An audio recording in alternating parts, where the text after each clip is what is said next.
I'm really happy to welcome to the podcast Dr. John Lott. I actually became familiar with John Lott's work when he was at the University of Chicago. I think I was at the time at the American Enterprise Institute. His book, More Guns, Less Crime, kind of took America by storm because it argued what would seem to be a counterintuitive premise, but did so incredibly well. John Lott has also worked as a senior advisor for research and statistics at the U.S. Department of Justice.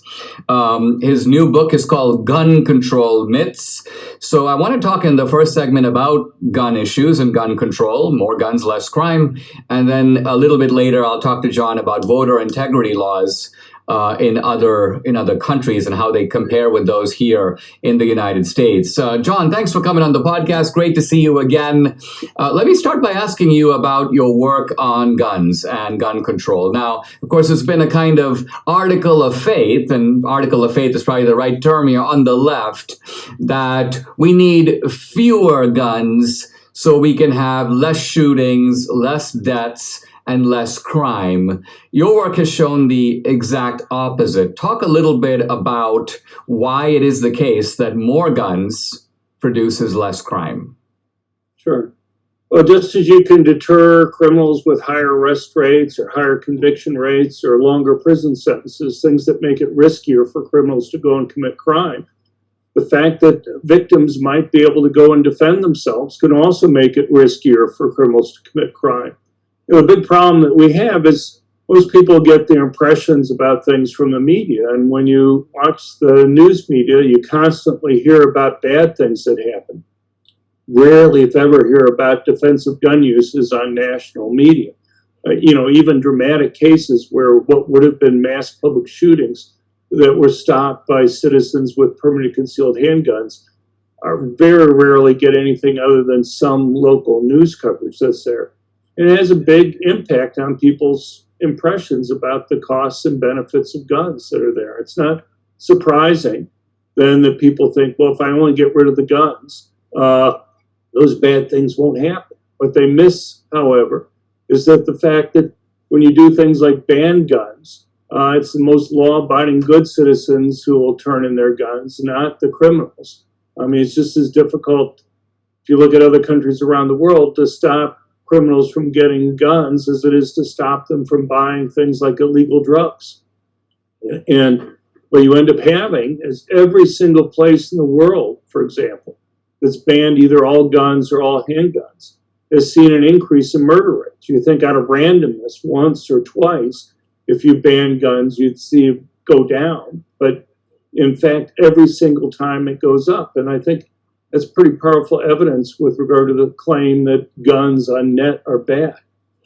Let's look at some empirical evidence. You've looked at it in the United States. We have all these major cities. I believe it is St. Louis that's the most dangerous city in America on a per capita basis. Chicago, we keep hearing week after week about this notorious kind of explosion of murders. But the same could be said of Baltimore, of Oakland. Now, these are cities, as I understand it, that have pretty restrictive gun laws, but the gun laws appear to be completely powerless in preventing actual shootings, which continue virtually unabated. And it seems like the political authorities, all Democrats, by the way, have accommodated themselves to it. They don't seem to be even energized by these grim facts.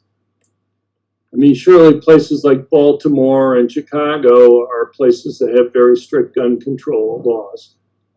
And in particular, they make it impossible for relatively poor people to be able to go and get guns to go and protect themselves. But, the big factor in a lot of these cities is just law enforcement. In Chicago, when in recent years, you'll find anything from like 13% to 20% of murders get solved through arrest. An even smaller percentage results in conviction. Nationwide, you're talking about, let's say, 64% of murders result in arrest. And so when you're talking about such a small percentage of murderers, and that's on average, people involved in gang crimes have an even lower probability of being arrested and convicted. It's not particularly surprising that you see high rates of crime. And you look at Chicago, when Mayor Daley, the son, took over, the arrest rate was about 67%. By the time he left office, it was down to 30%. When Rahm Emanuel left office, it was down to 20%. So, and there are lots of things that they've done. So, for example, in Chicago, whenever a police officer talks to anybody, he has to fill out essentially 2 pages, long pages, legal size pages of forms talking about why he talked to the person, how long he talked to them, excruciating detail. And it takes anything from 45 minutes to an hour and 15 minutes to go and fill out the form for each person. So a police officer, if he goes and talks to, let's say, 4 people in the morning, his entire afternoon is filled up just taking care of paperwork. There are lots of things like that that they do that may be politically correct in some sense, but it's made it very difficult for police to go and do their jobs. There are lots of other factors that they've done in those different cities, but it's been a political choice on their part. It's just not this last year. This last year, we have Biden in the White House going and talking about the huge spike in homicides that we've had in major urban areas this last year. He thinks somehow it's related to gun control, as if I wish some reporter would go and ask him, could you tell us which gun control laws became more liberal last year, changed last year, that resulted in this huge spike last year? But nobody will ask him that. To me, it's very simple what happened. You had police being ordered to stand down, budgets cut. You had, in many urban areas, half of the inmates in jails being released or more. You had prosecutors in the major area cities you just mentioned refusing to go and prosecute criminals, even for those that were arrested. It's not rocket science. If you go and you make it so that criminals don't have to worry about being caught, and even when they are caught, they're not worried about being convicted, it's less risky for them to commit crime, and they'll commit more crime. When we come back, I want to talk to John Lott about another subject that he's been looking at recently in depth, which is the way in which you have a lot of voter ID laws in Europe. We'll be right back. We are redefining the world of luxury appliances, one detail. I want to talk to you about what you can do to help stop court packing. Now, court packing is the tool of left-wing authoritarians. Hugo Chavez packed Venezuela's Supreme Court with his socialist cronies and paved the way for his tyrannical regime. Now, Joe Biden and America's socialist radicals want to pack our Supreme Court with 4 new liberal justices. Now, court packing isn't some policy idea to improve our courts. It's basically a coup to take away your constitutional freedoms and to turn America into a socialist country. Now, this is why the First Liberty Institute, the largest legal organization in the nation dedicated to defending religious liberty in America, is doing something about it. First Liberty recently launched SupremeCout.com. SupremeCout.com to serve as a one-stop shop in the fight against court packing and help patriots like you learn the truth about what's happening in our courts. More importantly, there's a big Take Action button that you can click to do your part to stop the Supreme Court coup. If you want to defend our God-given freedoms and stop the left's court packing scheme, here's what you do. Head over to SupremeCout.com. That's SupremeCoup.com/Dinesh. Again, that's SupremeCout.com/Dinesh. I'm back with scholar and author John Lott. We're now going to talk about the issues of voter integrity. John, when you were in the U.S. government of the Department of Justice, you looked at some voter fraud and voter integrity issues.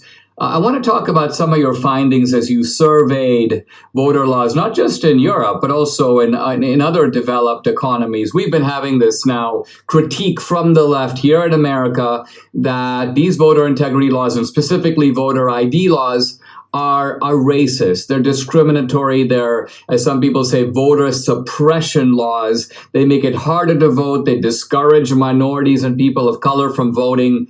Talk about what you found as you've taken a look at this issue broadly and what's happening in other countries. Are they familiar with similar issues, and what conclusions have they come to? Sure, no, exactly.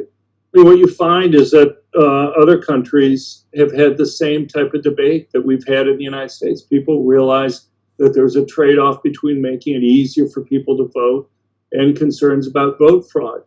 The amazing thing to me, though, in looking at other countries is how universally they've decided that it's important to have certain basic safeguards to try to prevent fraud in other countries. And it's been something that socialist and non-socialist governments have adopted. You've seen agreements between conservative parties and labor parties that are there on what to do.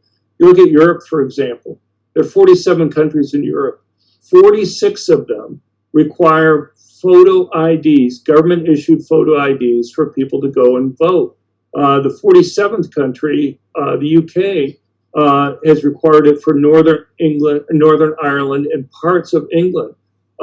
In local elections, but even they are changing. They've just introduced legislation a month ago, and probably within the next couple of months, all 47 countries will have the same rule. And you look across developed countries around the world, it's very similar. You look at something like absentee ballot rules. 75% of Europe bans absentee ballots for people living in their country. Another 20% either limited to people who are in the military or the hospital, but all of them require that you have to have photo voter IDs to physically go and pick up the absentee ballot. They don't send it to you in the mail. So 95% of Europe has stricter rules for absentee ballots, either banning it or in terms of obtaining one, than any of the states have in the United States. Let me read from your article. In some countries, even a driver's license is not considered authoritative enough as a form of voter ID. You say, for example, the Czech Republic requires a passport or a military-issued ID. Others go even further. Colombia and Mexico each require a biometric ID to cast a ballot.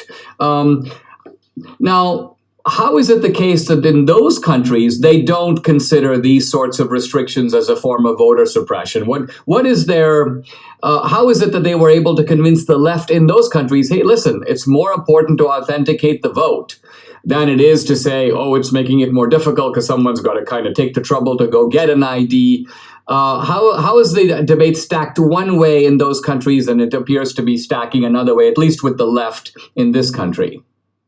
Right. I mean, you look at Mexico, all the political parties support voter IDs. I mean, and in Mexico, they check not only your photo, but they check your thumbprint to make sure that you are who you claim to be. In Mexico, also, if you look at the claim about voter suppression, their rules went into effect in 1991. They completely banned absentee ballots for even people living outside the country. They required biometric photo IDs, as I mentioned, and you had to go in person twice. You had to go once to apply for it, and then again to go and pick it up. You would think with these rules, given the claims about suppression, you should have seen a big drop in voter turnout in Mexico. In fact, if you compare the turnout in the 3 presidential elections after the vote rule changes with the 3 beforehand, there was a 9 percentage point increase in the rate that people voted. And there's a simple reason for that. People have been concerned about fraud and that their votes didn't matter. And when those safeguards went into effect, people realized that it was much more likely that their votes would matter, so they turned out and voted. You have seen that in other countries. European countries, despite all these additional restrictions, have had a much higher voter turnout rate than the United States has had. You mentioned a little detail, which I think to me may be the heart of the matter. You talk about the fact that in 1988, you had a leftist presidential candidate, Cardenas, who lost to Carlos Salinas de Gortari. And the left began to suspect that Gortari had voter fraud benefit him and put him over the top. So it seems to me when both sides are worried that the other side might do it to you, then they go, hey, listen, it's really important to have voter integrity. I think one of the reasons maybe it's more difficult in America is the left believes that easing these voter rules, mailing out these ballots en masse, benefits them every single time. And so since they view the process as beneficial to them, and they don't have to worry about Republicans cheating en masse in the election, therefore they go, hey, this is why we want the more liberalized laws, because they seem to guarantee better outcomes for our side. I think that's right. And, the striking thing is just how alone the United States is in not having these types of rules to prevent fraud. You look at the debate with regard to Texas or Georgia that's been occurring recently. The big thing that Democrats have been upset about in Texas has been that the new bill that they have would require that somebody has to be present with the voter box at all times. So they'll limit the time between 6 a.m. and 10 p.m., but they say you can't leave ballot boxes unattended. There's no country in the world that I can find that leaves ballot boxes unattended. They're very concerned about chain of custody type issues that are there. And yet, Biden and many other Democrats claim that the Republicans are racist because they don't want to leave a ballot box unattended at 3 a.m. in the morning out there. The voter ID rules in Texas are less stringent than what will be true for all the countries in Europe. And so it's just, anyway, go ahead. Well, I was saying the rhetoric just continues. Here's E.J. Dionne in the Washington Post. He's talking about, I'm quoting him now, Republican politicians have passed voter suppression measures, some of which read as if they were translated directly from the Russian or the Hungarian. So here's E.J. Dionne indulging himself as though America is moving in a totalitarian direction or authoritarian direction simply by imposing the minimal requirements that you describe. So what do you make of the temperature of this rhetoric and the sheer distortions that have now become a kind of commonplace feature of our media? I mean, you pick up the New York Times, they constantly referring to the Republicans as anti-democratic or authoritarian because of these rules. The same with the Washington Post and other places. I tried writing letters to them, just pointing out, letters to the editors saying, look, if you think that the Republicans are authoritarian because they support these types of rules, then all of Europe, Sweden, France must be authoritarian countries because they have much stricter rules than anybody in the Republican Party is proposing here. I think that's the heart of the matter. Thank you, John Lott. Really appreciate your coming on to talk about these issues. Thank you very much. People can find more at our website at crimeresearch.org. crimeresearch.org. Thank you very much, Dinesh. Awesome. Please check it out, guys. We'll be right back.